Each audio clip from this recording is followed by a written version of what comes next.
I recall a man on the sea, and the moment fate found him exactly where it meant to. There was a fisherman of the grey northern shores, where the sea gnaws at stone and the gulls cry low. His hands were salt-bitten, his nets worn thin, yet still he cast them day after endless day into waters that answered with silence. Until one night, beneath a moon veiled in mist, the sea went still. No fish broke the surface, no current spoke, only a silence that should not be. Then a shudder, and from it rose a shadow. Not a whale, not a wave, not a storm-driven beast, but something older. Jörmungandr, the great serpent coiled in the roots of the sea, whose breath carries poison and doom.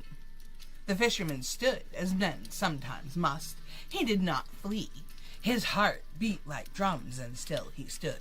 The serpent's eye fell upon him, vast as the hollow sky.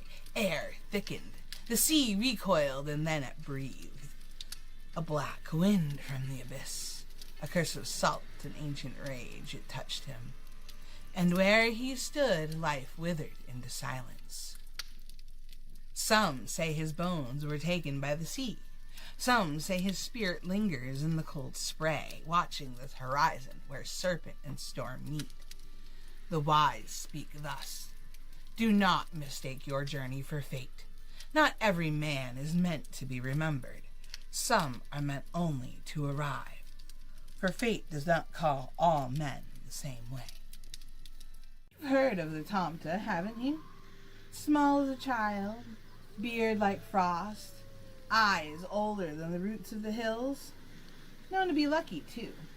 But listen now to what happens when he is not. There was once a boy named Erik who lived on a farm much like this one. Strong fences, warm hearth, animals fat and content.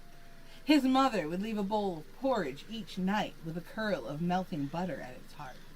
For the Tomte, she'd say. Erik would roll his eyes. Fairy stories, he muttered. We do the work, not some hidden little man. His grandmother, a woman like myself, would fix him with a look. Mind your tongue, child. The Tomte was here before your name was ever spoken. But Erik did not listen. Night after night, the porridge bowl was set empty on the table. Silly old story, Erik would say, licking the butter from the spoon with a grin. No one answered. It started with little things. A gate left open, though Erik swore he latched it. A pail gone missing, found later, cracked clean through. Milk that turned sour before the morning light. His mother frowned. His grandmother said nothing. But her eyes, they watched the corners. Winter came hard that year. Snow piled high against the barn doors, and the nights grew long and heavy. The kind of cold that listens. But each night, Erik would sneak into the kitchen and lick the bowl clean. His grandmother would look at him with knowing in her eyes. If I didn't know better, she would say, glaring at the empty bowl. For day, she'd hiss. Enough of this nonsense, Erik said. If your Tomte is real, let him show himself. Ha! Foolish words have a way of being heard. That night, the wind ceased to howl. The kind of disturbing stillness that presses against your ears. Erik woke to a sound. Not loud, no. A soft scraping, like something being dragged across wood. He sat up, heart quick but stubborn. Just the house, he told himself. But the sound came again. Scrape. Pause. Scrape. From the barn. Now this is where a wise child would stay in bed. Erik did not.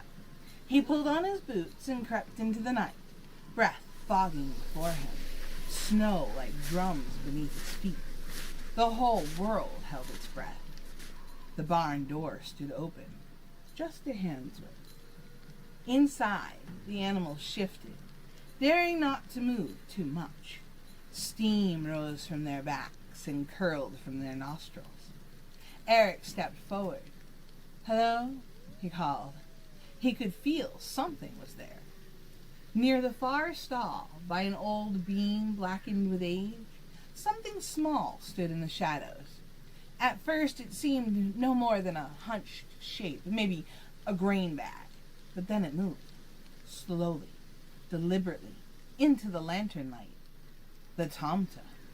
Red cap dusted with snow, beard tangled like winter roots, and eyes deep like the earth where things are buried and remembered. He held something in his hand. A bowl. Empty.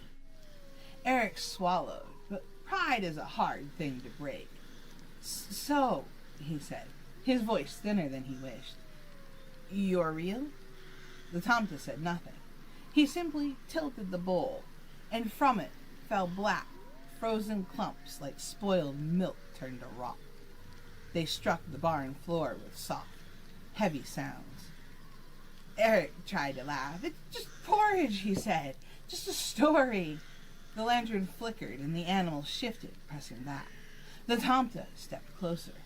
Small, yes, but the space around him bent. Eric woke in a sweat. He told himself it was a silly dream and went back to sleep. The next morning, the farm was different.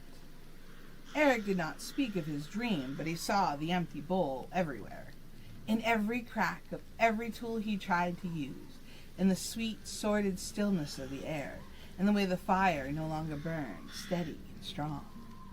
At last he went to his grandmother. Her eyes, old and knowing, met his. You saw him, she said. Not a question. Eric nodded, shame finally loosening his tongue. I didn't think. I thought it didn't matter. The woman leaned in close, her voice soft as falling ash. That is the danger, child. Cruelty does not have to be intended to be felt. That night, with shaking hands, Eric made the porridge himself. He set it out in the barn, a thick bowl, fresh cream, a generous cut of butter melting gold at its center. He bowed his head. I am sorry, he whispered. The subtle stir of life came back. The animal slept, and by morning the bowl was empty, clean. Now hear me well, friends. The Tomte is not wicked. He does not hunger for fear. He keeps. He balances. He remembers. So when you take, you must give. When you are given, you must thank.